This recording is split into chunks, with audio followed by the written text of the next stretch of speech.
तो finally guys मैं एक और न्यू सीरीज लेकर आ गया हूँ और हाँ ये एक चाइनीज कल्टीवेशन और मुरिम टाइप की सीरीज है जिसमें अपना एमसी रिकार्डिनेट होकर एक बहुत ही पावरफुल डिवाइन क्लैन में जन्म ले लिया होता है। बट हाँ उसे अपना सारा पास्ट याद होता है, कैसे उसके सबसे अच्छे सर्वेंट को असेसियंस मिलकर मार दिए होते हैं और कैसे उसे लोग उसके स्लो रनर और वीक होने पर बुली किया करते थे। तो चलिए सीरीज को स्टार्ट करते हैं बिना कोई स्पॉइलर किए। तो कहानी की शुरुआत होती है हमें अपना एमसी को दिखाते हुए जो असेसियंस के अटैक से बचने के लिए एक पत्थर के पीछे छुपा हुआ होता है और उसके साथ उसकी सर्वेंट भी होती है। फिर अपना एमसी उसे अपना पास्ट के बारे में बताते हुए कहता है कि क्या तुम रनिंग के बारे में जानती हो। बट उसकी सर्वेंट को कुछ भी समझ नहीं आ रहा होता है कि अपना एमसी कहना क्या चाह रहा है। फिर वह कहती है कि तुम किस बारे में बात कर रहे हो। फिर अपना एमसी उससे कहता है कि मैं एक बहुत ही स्लो रनर हूँ और चाहे मैं जितना ही प्रैक्टिस कर लूँ बट इसमें मैं कभी भी बेटर नहीं हो पाया और जब मैं छोटा था तब भी मैं रनिंग में हमेशा लास्ट पोजीशन पर आता था और इसके लिए मुझे बहुत बुली भी किया जाता था और वो लोग मुझे हैरेस भी करते थे और वहाँ से भाग जाते थे।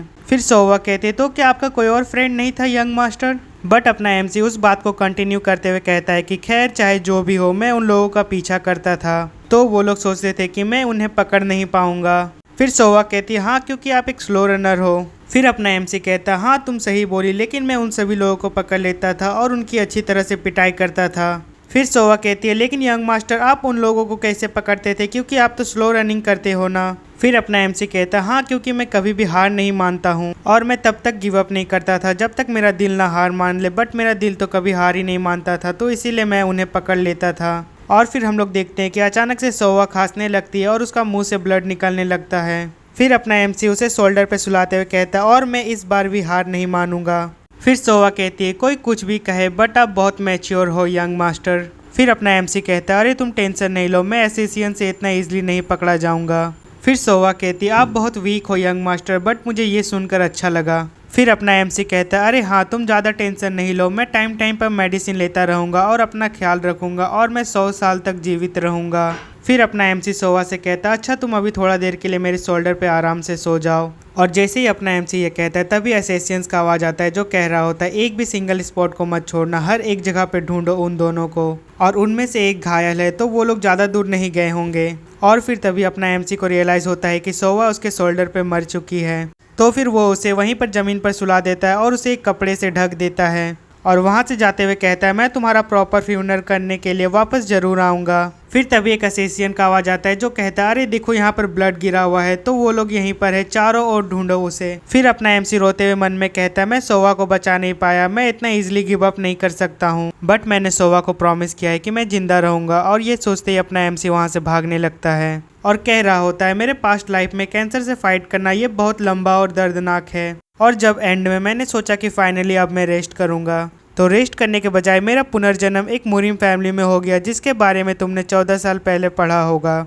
और इसमें सबसे लकी बात यह है कि जिस फैमिली में मेरा पुनर्जन्म हुआ वो 7 ग्रेट क्लैन में से एक क्लैन है, द बिग क्लैन, जो बिलोंग करती है लेजेंडरी मार्शल आर्ट और डिवाइन इमोर्टल ब्लेड से। लेकिन इसमें भी एक प्रॉब्लम है और जिस बॉडी में मेरा पुनर्जन्म हुआ है वो टायान क्वाई ब्लॉकेज के साथ हुआ था और ये एक ऐसा डिसऑर्डर है जिसमें इंटरनल एनर्जी को कलेक्ट नहीं कर सकते हैं और इस डिसऑर्डर के पेशेंट 20 इयर्स के एज में ही मर जाते हैं और यह मार्शल आर्ट क्लैन के डायरेक्ट ब्लड लाइन के रूप में यह अनएक्सेप्टेबल फ्लो था। तो इसी के वजह से मैं जब 12 साल का हुआ तो मैंने उस क्लैन को छोड़ दिया और एक दूसरे प्लेस में रहकर अपनी डेथ का वेट करने लगा। लेकिन मुझे कंपनी देने के लिए मेरे पास सोवा थी तो तभी से मुझे लगा कि इस तरह पीसफुल और शांति के साथ जीवन जीना बुरा नहीं है और यह तब तक था जब तक कि मुझे मरने के कगार पर ढकेल नहीं दिया गया। और फिर हमें प्रेजेंट डे का सीन को दिखाया जाता है जहां पर आगे जाने का रास्ता बंद होता है और ये देखकर अपना एमसी सरप्राइज हो जाता है। फिर वह कहता है सिट यार क्या रास्ता यहीं पर ख़त्म हो जाता है। फिर तभी अपना एमसी का नज़र एक स्वॉर्ड के ऊपर जाता है और कहता है यार यहाँ पर तो सिर्फ एक जंग लगी स्वॉर्ड है और कुछ नहीं है और तो मैं इस स्वॉर्ड से एक वेजिटेबल भी नहीं काट सकता हूँ तो मैं इन एसेसियन से कैसे फाइट करूँगा। बट चाहे जो भी हो फाइट करने के लिए कुछ ना होने से अच्छा तो है ये स्वॉर्ड। फिर तभी अपना एमसी को एक आवाज़ सुनाई देता है जो कहता है मैंने तुम्हें खोज लिया है बच्चे। और ये सुनते ही अपना एमसी सरप्राइज हो जाता है। फिर हम लोग उस एसेसियन को देखते हैं जो अपना एमसी से कह रहा होता है तुम जरूर एक छोटे चूहे की तरह भागते हो जो एक फेमस क्लैन का डिसिपल माना जाता है। फिर अपना एमसी शॉर्ट पकड़े हुए फिल्म स्टाइल में कहता है तुम अहंकार में आकर अपने मुंह चला रहे हो और तुम्हारी हिम्मत कैसी हुई बैक क्लैन के किसी आदमी पर ब्लेड चलाने की। अगर यदि तुम अपनी आइडेंटिटी बता दो और मुझसे माफ़ी मांग लो तो मैं शायद तुम्हें माफ़ कर सकता हूँ। और ये कहते हुए अपनी एमसी की थोड़ी फट भी रही होती है उन लोगों को देखकर, और अपना मन में कह रहा होता है प्लीज यार तुम लोग अपना मार्क्स मत उतारना। फिर वो एसोसिएशन का लीडर कहता है यार तुम एक नाजुक कली होते हुए भी काफी ब्रेव हो, तो ठीक है मैं अपना नाम रिवील करता हूँ। बट अपना एमसी मन ही मन में कह रहा होता है नहीं नहीं मत उतारो अपना मार्क्स प्लीज, और अपना नाम रिवील मत करो। फिर वो एसोसिएशन का लीडर अपना मार्क्स उतारते हुए स्माइल करते हुए बोलता है मेरा नाम जॉय पायो है। और उसको देखने के बाद अपना एमसी कहता है अरे यार तुम लोग क्यों मेरी जान के पीछे पड़े हो। फिर जियो कहता है क्योंकि मुझे तुम्हारी हेड को अपने लॉर्ड को सर्व करना है। और ये सब सुनने के बाद अपना एमसी थोड़ा डर भी रहा होता है, फिर भी वो उन लोगों से कहता है तुम लोग बहुत ज्यादा बोल रहे हो, मैं तुम्हारा सांप जैसा जीभ काट दूंगा। और ये सुनने के बाद जियो कहता है यार जैसा मैंने तुम्हारे बारे में सुना था तुम तो उससे बहुत ब्रेव हो, तो चलो मैं तुम्हें पहला अटैक करने का चांस देता हूँ। बट डर के मारे अपना एमसी मन में कह रहा होता है क्या मैं ये कर सकता हूँ, क्योंकि शॉर्ट टेक्निक बेसिकली मुझे अच्छी तरह से यूज करना नहीं आता है। फिर तभी अपना एमसी के सामने एक बुढ़ा अपेयर हो जाता है और वो अपने एमसी से कहता है तुम्हें शॉर्ट इस तरह से नहीं पकड़नी चाहिए। और ये सुनते ही जैसे मानो कि डर के मारे अपना एमसी का आत्मा बाहर आ गया होता है, बट अपना एमसी उस बुढ़े के सामने ये प्रिटेंड नहीं करता है कि उसे देखकर वो डर गया है। फिर वो बुढ़ा अपना एमसी से कहता है यार तुम कितने वीक क्लेन के डेसिपल हो कि तुम्हें शॉर्ट तक पकड़ना नहीं आता है। फिर अपना एमसी डरते हुए उस बुढ़े से कहता है क्या क्या बोला तुमने, और क्या तुम भूत हो क्या, क्योंकि अचानक से तुम मेरे सामने अपेयर कैसे हो गए। और फिर हम लोग जियोक को देखते हैं जो कंफ्यूज होते हुए अपना एमसी को देख रहा होता है, क्योंकि उसे समझ नहीं आ रहा होता कि अपना एमसी क्या बकबक कर रहा है। फिर वो अपना एमसी से कहता है व्हाट द हेल यार ये तुम क्या कर रहे हो। फिर अपना एमसी कहता है तुम्हारा कहने का क्या मतलब है, क्या तुम इस बुढ़े को नहीं देख पा रहे हो जो अभी अभी मेरे सामने अपेयर हुआ है। फिर वो बुढ़ा कहता है तुम्हें पोलाइटनेस से बिहेव करना चाहिए। फिर जियोक अपने एमसी से कहता है लगता है तुम डर के मारे पागल हो गए हो। फिर अपना एमसी मन में कहता है यार ये हो क्या रहा है, क्या वो इस बुढ़े को देख नहीं पा रहा है। फिर अपना एमसी अपने आप को शांत करते हुए अपने आप से कहता है शायद मुझे लगता है कि ये किसी एंसेस्टर का भूत है, तो फिर क्या इसका मतलब है कि आफ्टर वर्ल्ड रियल में एग्जिस्ट करता है। अगर यदि ऐसा है तो फिर मैं तुमसे बहुत ही जल्द मिलने आऊंगा सोहवा। फिर जियोक अपना स्वॉर्ड को बाहर निकाल लेता है और कहता है कोई बात नहीं यार मैंने तुम्हें गलत समझ लिया था तुम्हें फर्स्ट अटैक करने का चांस देकर, अब तो मैं ही तुम्हें सबसे फर्स्ट अटैक करके मार डालूंगा। और ये सुनते ही अपना एमसी मन में कहता है यार मैंने इस असेसियन के बारे में जितना सुना था ये उससे बहुत ज़्यादा पावरफुल है, अगर मैं सोवा से फिर से मिलना चाहता हूँ तो मुझे कम से कम एंड में इससे फाइट करना होगा। फिर वो बुढ़ा अपने एमसी से कहता है क्या तुमने शॉर्ट चलाना नहीं सीखा है, क्योंकि तुम्हारे पोस्चर में थोड़ा गड़बड़ी है। फिर अपना एमसी कहता है यार मुझे एक डिसऑर्डर है और मैं इससे बहुत ही जल्द मरने वाला हूँ। फिर वो बुढ़ा कहता है यार तुम इसे इतना कैजुअली कैसे बोल सकते हो, हाँ मुझे पता है कि तुम बहुत जल्द मरने वाले हो, बट यार ये बहुत खराब है कि हम लोग इस सिचुएशन में मिले हैं। फिर वो बुढ़ा कहता है मैं थोड़ी देर के लिए तुम्हारा बॉडी को उधार में लेना चाहता हूँ। और ये सुनते ही अपना एमसी सरप्राइज हो जाता है, बट अपना एमसी इससे पहले कुछ समझ पाता उससे पहले ही जोक उसके ऊपर अटैक करते हुए कहता है बहुत हो गया तुम्हारा, अब मैं तुम्हें छोड़ने वाला नहीं हूँ। बट अपना एमसी सरप्राइजिंगली जियो का अटैक को ब्लॉक करते हुए कहता है एक नॉर्मल असेसियन की हिम्मत कैसे हुई एक बैक मार्शल आर्टिस्ट पर ब्लेड से अटैक करने की। और फिर जियो को अपने अटैक को ब्लॉक हुआ देखकर सरप्राइज होते हुए कहता है ये तुमने कैसे किया, लेकिन कोई बात नहीं तुम इस स्वॉर्ड को मेरे लिए छोड़ दो बैक्सियोनचिन द डिवाइन। फिर अपना एमसी कहता है अरे तुम कहना क्या चाह रहे हो। और फिर अपना एमसी पूरा पावर से जियोक के ऊपर अटैक करता है और उस अटैक के प्रेशर से जियोक पीछे फेंका जाता है। और फिर यहाँ पर हम लोग देख सकते हैं कि अपना एमसी का आइज काफी ज्यादा साइन करने लगता है और वह जियोक से कहता है अब मैं तुम्हें दिखाऊंगा तुम्हारी जान की कीमत पर हेवन और अर्थ ब्लेड का रूप। फिर हम लोग अपने एमसी का पूरा लुक को देखते हैं जो पूरा बैडेस लग रहा होता है और उसके बॉडी के चारों तरफ से येलो लाइट साइन कर रहा होता है। फिर अपना एमसी कहता है यार ये मेरा बॉडी को क्या हो रहा है, ये अपने आप मूव कर रहा है। और इसके अलावा मेरे last 3 forms heaven and earth blade technique जो खो गई थी इसीलिए 6th फॉर्म तक ही बची है। और फिर अपना एमसी सभी असेसियंस के ऊपर अटैक करते हुए कहता है मुझसे माफ़ी मांग लो कमीने, शायद इससे मैं तुम्हें माफ़ कर दूंगा।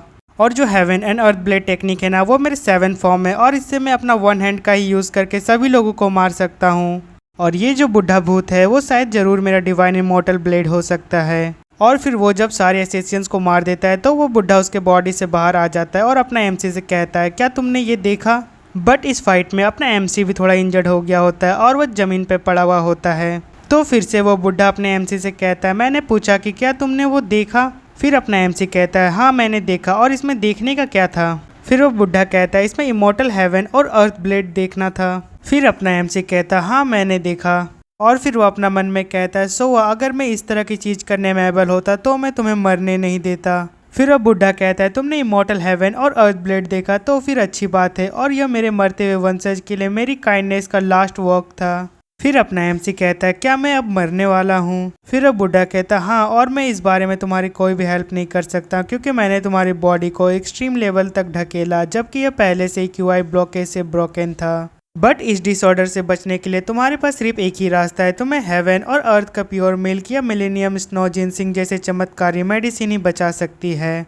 फिर अपना एमसी कहता है यार वो मेडिसिन दिखने में कैसा होता है। फिर अब बुड्ढा कहता है वो कुछ गाजर की तरह का दिखने में होता है। फिर अपना एमसी कहता है अच्छा वो, यार इसे तो मैंने पिछले साल ही खाया था, बट क्या उससे कोई फायदा हुआ है मेरे अंदर। फिर अब बुड्ढा कहता है व्हाट, क्या कहा तुमने, क्या तुम इसे खाए हो। यार मैं श्योर तो नहीं हूँ बट। और बुड्ढा ये कह ही रहा होता है, फिर अचानक से अपने एमसी के आइज के सामने सब कुछ ब्लर होने लगता है और वो बेहोश हो जाता है। फिर सीन कट होता है और हम लोग एक आदमी को देखते हैं जो बैक क्लेन का डॉक्टर होता है और वो चिल्लाते हुए कह रहा होता है मिरेकल मिरेकल, ये जरूर एक मिरेकल है। और फिर हमें बैक क्लेन का मेडिसिन रूम को दिखाया जाता है जहाँ पर अपना एमसी सोया हुआ होता है। फिर हम लोग अपने एमसी का छोटा भाई को देखते हैं जो डॉक्टर से पूछ रहा होता है क्या मेरा भाई जिंदा रहेगा। फिर वो डॉक्टर कहता है हाँ जरूर वो जिंदा रहेगा, बट क्या यंग मास्टर ने कभी भी कोई रेयर चमत्कारी मेडिसिन खाया है। फिर अपना एमसी का छोटा भाई जिसका नाम बैक हैजुन होता है वो कहता है हाँ एक बार उसकी क्यूआई ब्लॉकेज का ट्रीटमेंट के लिए फार्मेसी गए थे हम लोग। फिर वह डॉक्टर कहता है मेरा मतलब है कि स्नो जिनसिंग या फिर सैलोन मेडिसिन जैसा कुछ खाए थे क्या यंग मास्टर।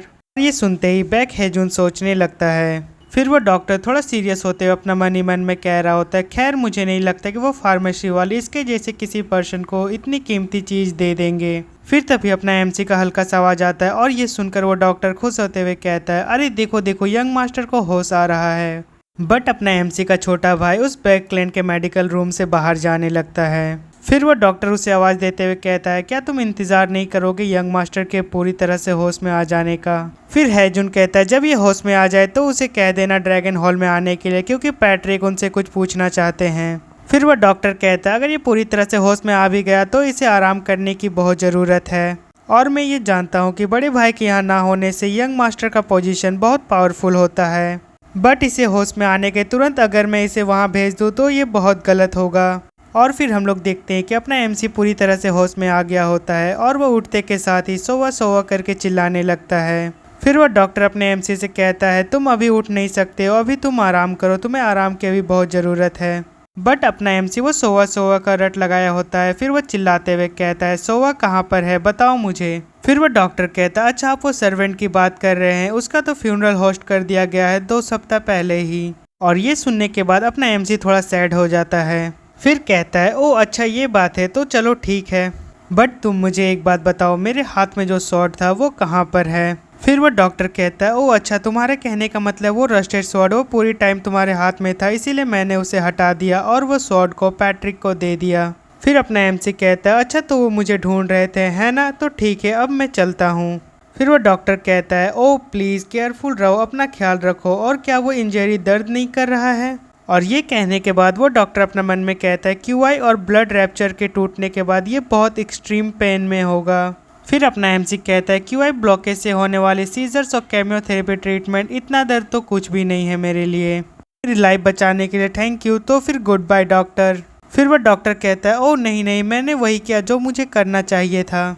और अपना एमसी को वहाँ से जाता हुआ देखकर वो डॉक्टर अपना मन में सोचता है यार मैंने इस बंदे के बारे में जो अफवाहें सुनी थी कि वो एक लेजी और नाजुक बुद्धू है, ये सब कुछ एक झूठी अफवाहें थी। फिर हम लोग अपना एमसी को देखते हैं जो बैक क्लेन के ड्रैगन हॉल में पहुंच चुका होता है, और उसे देखकर पैट्रिक कहता है अरे ये तो ये गैंग है, तुम बाहर क्या कर रहे हो, अंदर आ जाओ मेरे पास। और ये सुनते ही अपना एमसी एक लंबी सांस लेता है और मन में कहता है तुम नर्वस नहीं हो सकते हो, ये गैंग तुम कर सकते हो। और वो जैसे ही अंदर जाता है और पैट्रिक की तरफ देखता है तो वो सरप्राइज हो जाता है।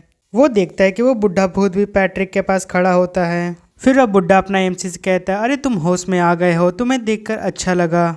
बट अपना एमसी गुस्से में उसे कह रहा होता है तुम वहाँ से क्यों आए मेरे साथ यहाँ पर। और इसी के साथ हमारा एपिसोड 1 यहाँ पर खत्म होता है। अगर वीडियो पसंद आया हो तो लाइक कर देना, सब्सक्राइब कर देना और कमेंट भी कर देना नेक्स्ट पार्ट के लिए। तो ठीक है अब मिलते हैं अगले एपिसोड में।